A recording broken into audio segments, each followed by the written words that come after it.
para a senhora Iolete Ribeiro da Silva, conselheira titular do Conselho Nacional do Direito da Criança e do Adolescente, CONANDA. Boa tarde. Eu cumprimento a mesa, na pessoa do senador Paim e da senadora Leila, e também parabenizo pela realização da audiência pública.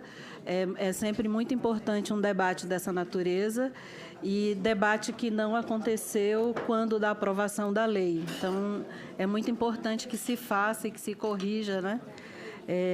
Especialmente dada a complexidade do tema.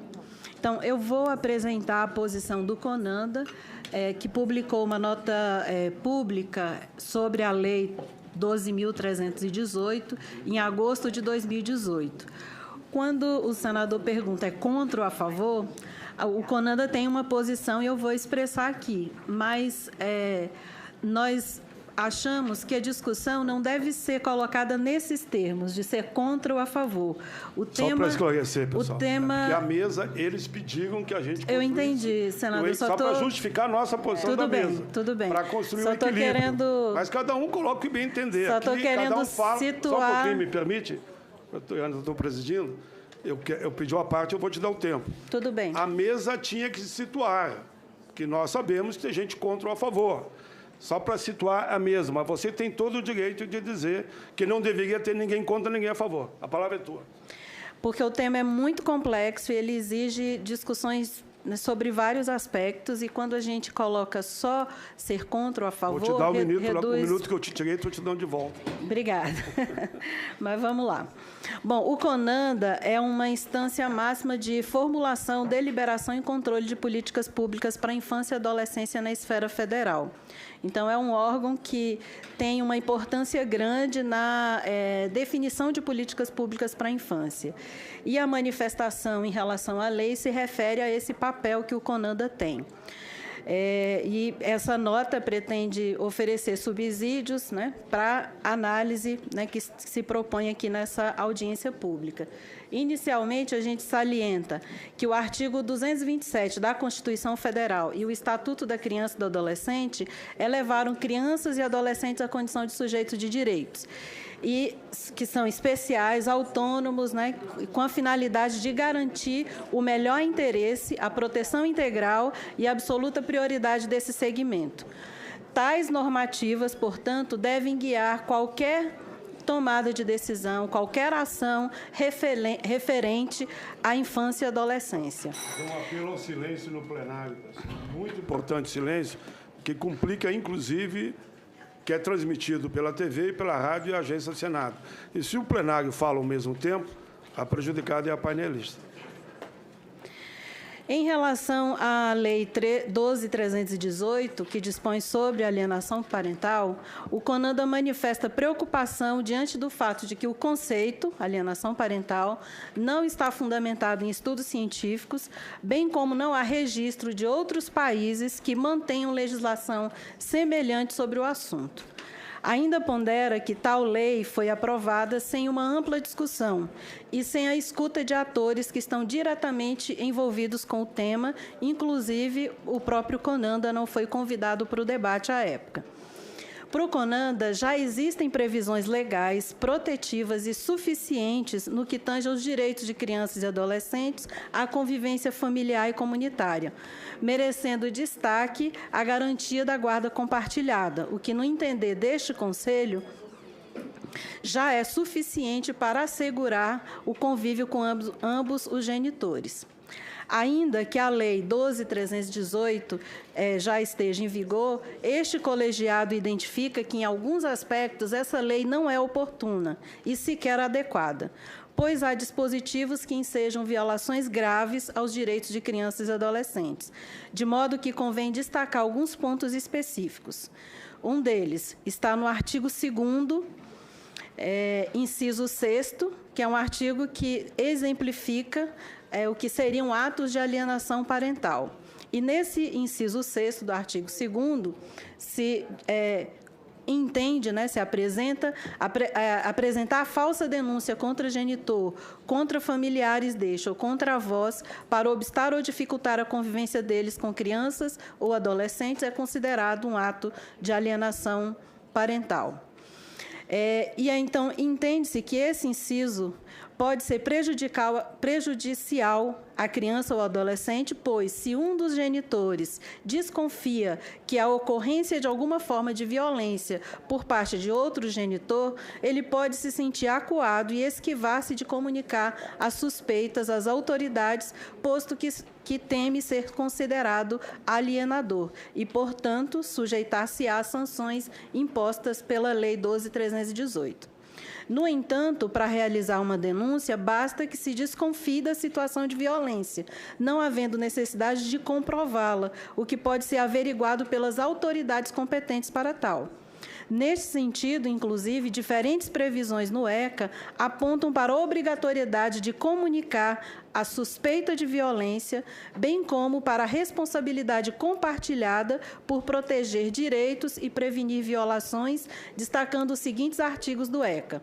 No artigo 13, os casos de suspeita ou confirmação de castigo físico, de tratamento cruel ou degradante e de maus tratos contra criança ou adolescente serão obrigatoriamente comunicados ao Conselho Tutelar.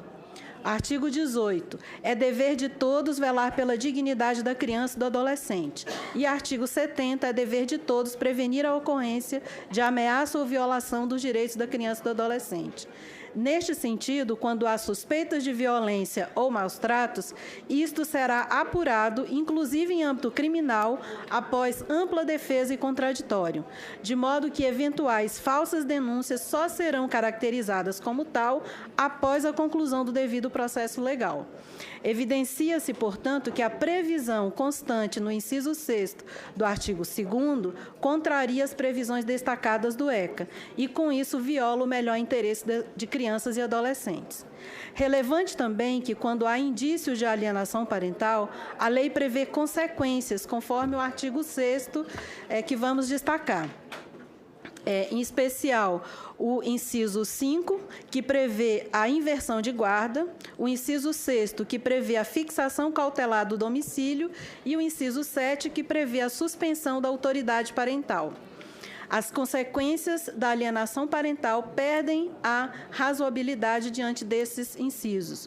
Com a determinação dos acompanhamentos psicológicos e ou biopsicossocial e a guarda compartilhada, espera-se que ambos os responsáveis sejam sensibilizados a agir, educar e propiciar o melhor ambiente familiar para os seus filhos, sem ferir o direito à convivência familiar e comunitária de crianças ou adolescentes, enquanto as previsões dos incisos 5, 6 e 7 revelam uma intervenção desproporcional nas famílias e podem, inclusive, gerar distorções e agravar violações, à medida em que a mudança de guarda, a fixação de domicílio e a suspensão da autoridade parental podem resultar na convivência de criança e adolescente com um suposto abusador, em detrimento do convívio com o suposto alienador. Destaca-se ainda que na legislação brasileira vige a Lei 13.058, de 2014, que alterou o Código Civil brasileiro para estabelecer o significado da expressão guarda compartilhada e dispor sobre sua aplicação. De acordo com esse regramento, o tempo de convívio com os filhos deve ser dividido de forma equilibrada entre os genitores, sempre que possível, tendo em vista, é claro, as condições fáticas e os interesses dos filhos. Tais previsões evidenciam que a Lei da Guarda Compartilhada sinaliza a busca de práticas conciliadoras entre os responsáveis por crianças e adolescentes, a fim de assegurar-lhes o direito da convivência familiar e comunitária. A despeito de tais previsões, a Lei 12.318 equivocadamente prioriza a judicialização da vida em detrimento da promoção de outras formas de pacificação de conflitos para o desenvolvimento de laços sociais. Isto posto, o CONANDA, tendo em vista suas atribuições, visando a efetivação das normas que asseguram proteção integral, melhor interesse e absoluta prioridade de crianças e adolescentes, bem como seus direitos à convivência familiar e comunitária, sugere a revogação do inciso 6º do artigo 2º, dos incisos 5, 6 e 7 do artigo 6º da lei, sem prejuízo ao aprofundamento do debate acerca da possibilidade da revogação de outros dispositivos ou de inteiro teor da referida lei da alienação parental. Esta é a posição do CONANDA. Eu gostaria de complementar, só colocando mais algumas questões que justificam, inclusive, a minha posição inicial de que o debate não deve se centrar em ser contra ou a favor, né? Tem um minuto para concluir. Em recente pesquisa sobre entendimentos sobre alienação parental na jurisprudência, publicados entre agosto de 2010 e dezembro de 2016, essa é uma pesquisa realizada pela psicóloga Analícia Martins, publicada este ano. Ela identificou nos tribunais de justiça da Bahia, Rio Grande do Sul, São Paulo e Minas Gerais 400 acórdãos em que se identificava a alegação de alienação parental. 63% dos autores dessas ações eram genitores não residentes, homens, né? 19% genitoras não residentes, 8% avós, 7% genitora guardiã e 3% genitor guardião. Então, um percentual muito maior de homens registrando ações com alegação de alienação parental. Concluindo. Mas aí a gente questiona que, para o entendimento dessa situação, é preciso incorporar nesse debate os estudos recentes sobre as novas configurações familiares, sobre as questões de gênero, sobre a parentalidade, né, a coparentalidade, sobre essas questões que não têm entrado no debate quando se fala dos conflitos pós-divórcio, né, das decisões de guarda e de cuidado de filhos, né?